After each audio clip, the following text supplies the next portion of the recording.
আমি এখানে চাল নিয়েছি, খেজুরের গুড় নিয়েছি আর কালো তিল নিয়েছি। এখন এগুলো শুকনো খোলায় ভাজবো। প্রথমে আমি তিলগুলো ভালোভাবে ভেজে নেব,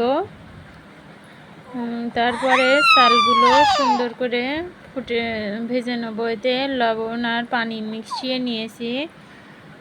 এই দেখুন, সুন্দরভাবে ভেজে নিয়েছি তিল আর চালগুলো। এবার আমি শুকনো কড়াইতে খেজুরের গুড় দেব, খাঁটি খেজুরের গুড়, এতে কোনো চিনি ভেজাল নেই।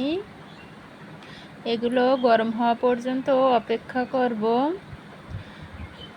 দেখুন, গুড় সুন্দরভাবে গরম হয়ে গিয়েছে, ফুটে উঠেছে।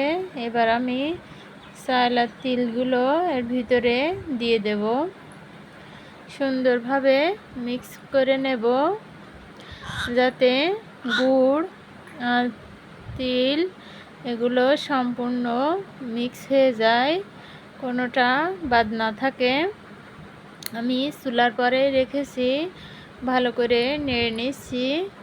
এবার আমি নামিয়ে এটা বয়মে রেখেছি।